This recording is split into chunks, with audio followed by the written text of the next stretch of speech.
With the case with all disasters, large and small, the American Red Cross will be on the front lines, just like in Joplin, Reading, Kansas, and in Tuscaloosa, Alabama. But they can't accomplish this level of outreach without the assistance of their volunteers as well as donations. This morning, two of those volunteers, Doug Lent, Rich Scanlon, they're going to be here from the American Red Cross of Central Maryland. They're joining us this morning, guys. Thanks for coming in. Thank you. Rich, I start with you. You were just watching some of those images from Joplin, Missouri. You have been in Alabama. You were also in North Carolina. Television doesn't do this justice, does it? No, it doesn't. It's a whole different animal when you get down there and see it and touch it. Specifically what you see out there. A lot of times we're seeing these aerial views and some of these ground level shots, things flattened, leveled, homes. I mean, what we think are stable structures can be gone in an instant, can't they? Well, yeah, we walked up on one 3,500 square foot home, a new one, and it was a pile of rubble, splinters. Literally splinters in wood. You couldn't tell what it was. Doug, you were in Mississippi during some of the storms at that time as well, also some of the flooding that state had ensued following the Mississippi River overflowing its banks. It's something you can never really get used to.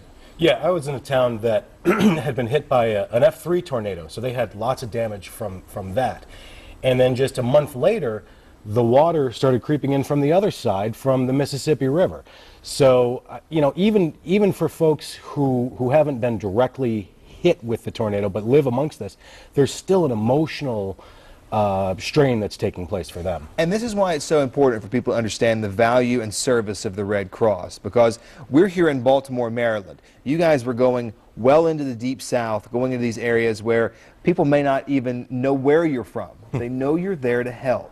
And that's so important when you think about these chapters, isn't it? Yeah, it is. And people don't care where we're from. You know, they say, we're just glad you're here. We're just glad you're here to help. Because if it happened here in Baltimore, they'd come to us. The Red Cross from Missouri would come here to help. And you know, Rich, we're looking at some of the images of where you were being a part of this in parts of the South, North Carolina, Alabama, as we just said. You see some of these images, some of the stories that you might want to share with us, one that stands out specifically. On this trip, there wasn't anything that stood out. It's just the sheer helplessness that you feel for these people. I just described the house we saw. That was a young family, I'd say very early 30s, had two kids, maybe 8 and 10. And you see it in the face of the kids. They've lost everything. And there's nothing you can do to help them with the loss. We do things to help them with you know, financial assistance and stuff like that. But it's the kids that you look at and you wonder how they're going to get by. Doug, how can people help the Red Cross if they want to? Because there are two ways.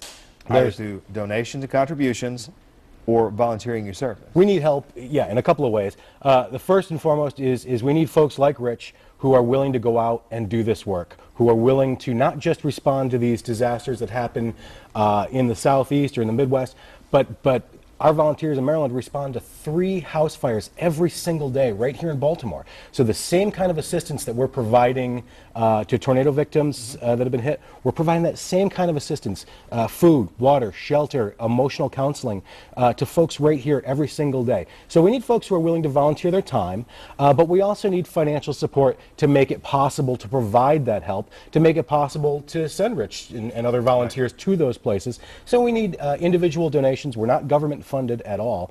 So we need support from the American people and our local corporations who have been extremely generous. And there's the information for you right there, how you can donate. 410-624-2030. Text Red Cross at 90999. Consider that. 3 house fires a day here in the Baltimore metro area alone. Tornadoes, everywhere else they respond. Hurricane season, they are out and about at all times. Resources depleted. Help in any way you can. redcross.org. We're going to have this on our website, guys, coming up in about an hour. abc2news.com if you want to check out and see how you can help. Megan.